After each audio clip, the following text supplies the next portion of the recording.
Welcome to Cinemophile, where we bring you the best in independent, documentary, and foreign films, and we talk to the people who made them. I'm your host, Mike Caspar, and you can find out more about the program by going to cinemophilepod.com. At 15 years old, he took a life. 3 days later, his brother's life was taken, a moving chronicle of forgiveness, family, and the transformative power of art. Songs from the Hole weaves music and mixed media storytelling into an innovative documentary visual album. Through clear-eyed narration and lyrical journal entries, incarcerated musician James JJ88 Jacobs reveals his innermost struggles as a person who has both committed and experienced violent harm. This documentary visual album is powerful and award-winning. Songs from the Hole premiered at the 2024 South by Southwest Film Festival, where it took home the Audience Award. We're joined today by the director and producer of Songs from the Hole, Contessa Gayles. Contessa, welcome to Cinemophile. Contessa, this, as I said, is a powerful documentary film, and in so many different ways. Tell me a little bit about your introduction, how you got to know James, and what put you on this path to making this particular documentary film. It was a work of maybe divine intervention in so many ways. I think I had no idea that I would embark on this journey, but the way that I originally met James, who I also call 88, short for his artist name, JJ88, I was filming a documentary called The Feminist on Cellblock Y for CNN. I worked for CNN from 2014 to 2018, and the last project that I made with them was my first feature documentary film. The Feminist on Cellblock Y took place in the prison where James was incarcerated, and it was following a group of incarcerated men through a feminist self-help program. Basically, they were reading feminist literature and learning about patriarchy. The group was started by Richie Reseda, who was incarcerated there at the time. And so it was really following him and his work. And James was a participant and a co-facilitator in that group.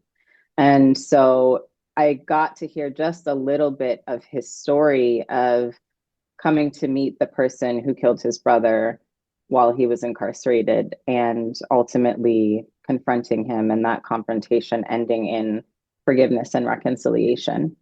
He told that little bit of the story in the context of the group, and I saw how deeply impacted the men were listening to that story. And then fast forward to the last day of filming, because we filmed that over a course of several months. The last day of filming, it was Richie, who's the protagonist of that film, his last day in the prison. So he was getting ready to leave. And he was in the gym with James, who's a good friend of his, in addition to being a participant in the group that he started. They had a prison rental keyboard on a trash can in the corner of the gym. And, you know, Richie was on the keys, and James was singing and rapping some of these songs that are now the centerpiece of Songs from the Hole. And at the time, you know, I was just really struck by how talented they were, how beautiful the music was, what a cool performer he was. It was just like a group of like four of the other guys gathered around, and they knew all the lyrics. So you could tell like he had been shopping this music around with his friends in prison. And I ended up using like one of those songs for the epilogue and the end credit roll for The Feminist on Cellblock Y, and then didn't really think much more of it from then. It was a year after The Feminist on Cellblock Y came out that, you know, Richie had been out of prison already. He got out just a couple of months after that film came out. And he and 88 approached me. They called me up and asked if I would be interested in directing a music video. And, you know, oh, remember the music that you heard? I was like, yeah, it was really good. Okay. So then music video turned into visual album. Oh, actually, we recorded a whole album in prison. Let us send you the music. So they sent me the music that they somehow produced and recorded in prison. And I was like completely dumbfounded by how great it was, how they were able to do that in prison. And then I was able to, over the course of conversation, learn more deeply how interconnected that story that I heard was to the creation of this music, that the music was created in solitary confinement. That's where 88 first wrote the songs. And the reason that he went to solitary confinement and not having to do something with the moment of meeting the man who killed his brother. And then I was like, oh, we have a beautiful story to tell and a testimony here that we can use the music and your story of coming to prison at 15 and leading up to this big culmination moment in your life of meeting the man who killed your brother and do something really cool to interweave, the format of documentary and the format of a visual album. At that time, our reference point for a visual album was Beyonce's Lemonade. And then we didn't have much else, but we were like, we could figure out how to like put this together and do something really different and innovative to create an experience for folks who, some folks are coming to it for the music, some are coming to it for the documentary format, and that we can bring audiences in from a bunch of different places to tell this really impactful story using the music as the narrative storytelling tool. We started collaborating from there. Yeah, no, it's beautiful. And just as you described it, you weave all of these different elements into it. And just something in passing, as someone who talks to a lot of documentary filmmakers, I am seeing more and more, and I think it's a trend that will continue into the future, of using a multimedia approach to telling the stories. In this film, we see animation, we see the integration of the songs, the music video element of it, and but it's all in service to a story, and that's the most important part. It's not to create a show, it's to Mm-hmm. highlight, to bring to bear the elements of a particular story that will resonate, and that's part of this process, and it really truly works so well. And again, I've seen films that have done some version of this, but Mm-hmm. this is, and I think it's the music, to be honest. It's really powerful, powerful music. And to see that. So, anything you want to add to that or comment on? Yeah, thank you for saying that. I'm a big fan of the story dictating the form and not just playing with form for the sake of doing something showy or different. It really felt with this project that the only way to tell the story was through the music and using the music as like a central storytelling tool. And we knew that we had to tell the story of the past. And when you're telling the story of the past, you can lean a lot into like recreations. If you don't have archive, we had just a little bit of family photos as archive and some video from church, the church that James grew up in, that his dad was a preacher in. But largely to tell the story starting at 15 and leading up into adulthood, James was in his early 30s by the time we started working on this together. The music was kind of the vehicle through which we could go into his internal world Right. and play with memory and dreams and nightmares and imagination, and particularly the imagination that like really, I don't want to say flourished, but like was the only thing that he had Yeah. in solitary confinement and in much of his incarceration as well, to help as an outlet to help him process what he had lived through. And because it was so much a part of his mode of expression, it just felt like it had to be central. What we did do to make it feel like a cohesive story, as you're pointing out, was James wrote the original music video treatments. But then over the course of our development process together, we rewrote them, co-wrote together a version of those original treatments that were in service to also telling his family story. So originally he had like different characters in each music video, and they were obviously inspired by his real life experiences, but they weren't him, they weren't his family members.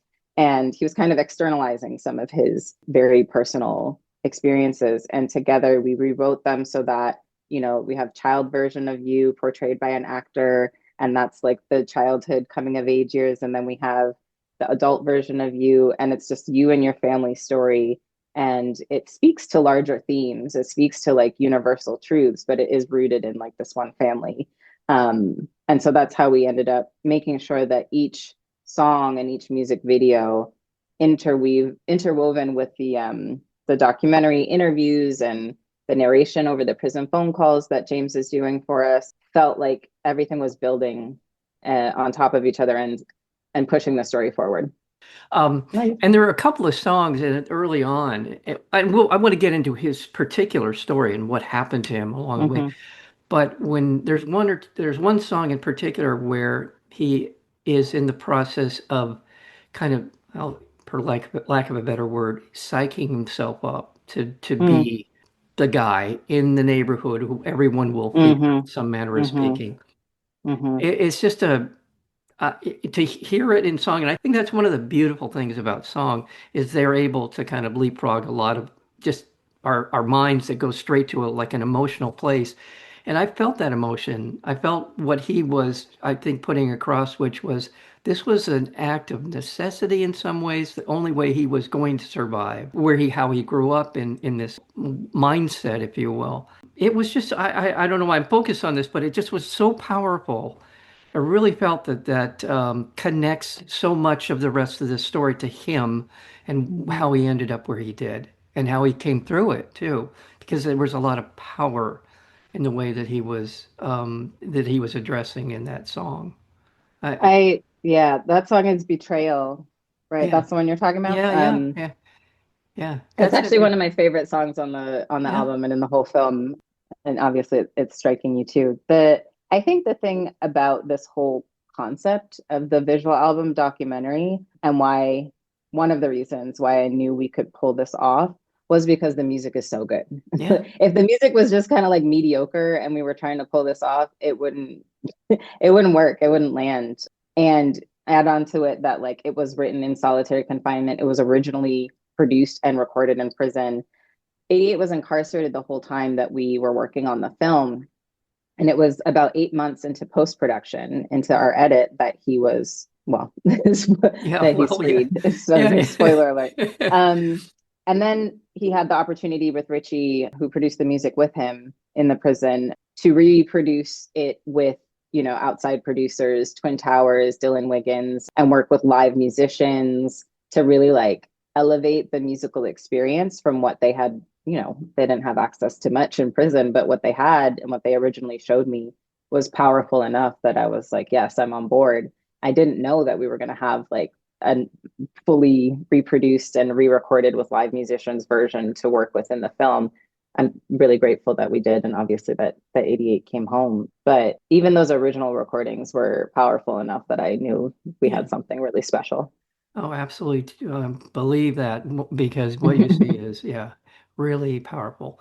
I don't know that I've spent enough time, and correct me anything that I get wrong in this description, but James, or as he become known, 88, JJ 88, in his music, has set of circumstances. He grew up in an area there was a lot of gang activity. There was as you mentioned, his brother was a big part of this story, Mm-hmm. and it happened in Long Beach. Which, by the way, I was born in Long Beach, so I was Mm, my parents grew up in Long Beach, so hmm. and not that that has anything to do with anything. It just was kind of interesting to see these places that I recognized. But it's that part of his life, and then also how justice, how it plays out. That's really kind of the gateway into this. And also, this film is about redemption and healing as well. So I want to get to that part, but because it is a story, it's a tragic story of what happened and why he ended up in jail, but it's also about much more than that. Yes. I That's think that's also what drew me to wanting to tell the story, was that there is obviously some devastating circumstances that we're exploring in the film, two murders, and that we don't just stay there, that it is very much about how one heals from that type of trauma that they have both caused and experienced. And also creating a blueprint for folks to understand that there's entry points in this storytelling for you to find your own healing. mm, That was really what drew me to want to tell the story, and what I hope folks take away from it. yeah. There's a scene, and it's animated, where he's in the courtroom and the sentencing has come down, and he's looking around like, okay, I'm going home now, right? I mean, that sort of recognition of what has happened. And again, another part of the story that it personalizes it in such a way that it really resonates with a lot of power. There's a lot in here. I'm probably rambling a little bit here, but there is just a lot of imagery and a sense of we can do better. We should be Hmm. doing better. by by Hmm. by people's lives. I want to talk Okay, about his family. I want to talk sure. about the community he grew up in, and they're staying connected throughout this whole ordeal, and how that was hugely important to him and his in getting through all of this. I think prisons by design, it is their intention, it is the point of them is to separate those within them from the rest of society, to disappear people, to silence them as if they never existed, as if they will never return to community, to keep them from their families, from their loved ones. And that is the antithesis of what we need to heal and to be accountable for the harm that we've caused in the world. We need community to hold us accountable. We need family and loved ones and friends and chosen family to support us and let us know that we are still worthy in spite of our worst mistakes. And so I think the story is so much a testimony of family, because James's family throughout the film is such a strong anchor for him and a mainstay. And it's, you know, his mom and his dad and his stepmother and his sister and his nephew and his fiance Indigo that really like help support him through almost 2 decades of incarceration, starting at the age of 15. And I was really pleased that we were able to show that, because I think part of the messaging in the film is really trying to counteract, not in a way that's preaching, but just showing through the story the idea that we can solve society's issues by disappearing folks that cause harm. We know that that's not the case. The issues are still continuing. Folks are cycling in and out of prison. And it's because of a lack of support. It's because of what prisons do by design to dehumanize those within their walls. And I also think that's why it's so important that we made this film collaboratively, that it wasn't just me coming in and saying, I'm going to tell your story 88 and present it to the world like you're in there and I'm out here. It was very much like you are experiencing his point of view, you're experiencing his art, you're experiencing his voice and his artistry in a way that is like centering him really, and letting folks know, like, in spite of these barriers that we had, you know, we were doing 15-minute phone calls at a time. That's the length of those phone calls. And I had to just be ready to hit record whenever he called. I didn't know when those calls were going to come in. Sometimes program was disrupted and he couldn't get it to the phones. And so that's how we recorded all the narration for the film. And then when we were co-writing the music video treatments together, it was letters, handwritten letters is what he originally sent me. He also sent all the handwritten lyrics so I could, you know, work with his handwriting and put them on screen in the edit. And it was really like a testament to the collaboration and the connection that can happen in spite of the prison walls, in spite of everything that the system tries to do to separate those within and those without the walls. The film does a great job of giving the audience an opportunity to essentially experience how someone maintains their spirit under these circumstances. I thought you did a great job of putting us inside his mind, but also externalizing it so that how do you adapt? How do you get through this? And there's so much to recommend about this wonderful film, Songs from the Hole. It has won a number of awards. Congratulations on all of the recognition, the South by Southwest Vision Award in 2024. Too many to list, but also you did IDA Best Music Documentary nominee, and also the Cinema Eye Honors for Heterodox Award in 2025. So award-winning film. Congratulations on the work. Please extend my gratitude and my best wishes to J88 and to Richie Reseda, because their work here is just phenomenal work. So thank you. Thank you so much. Thank you, Mike. I really appreciate being here and Thank for your you. interest and time. Thank you. Thank you. We've been speaking with the director of Songs from the Hole, Contessa Gayles. Contessa, thank you. Thanks, Mike. You have been listening to Cinemaphile with Mike Kaspar, the place where you will hear from the best in independent documentary and foreign filmmakers. Please check out our previous interviews as well as upcoming interviews and special programming by going to cinemaphilepod.com. We are also available on Apple Podcasts, Spotify, and YouTube, searchable under Cinemaphile with Mike Kaspar. Until next time, thank you for listening.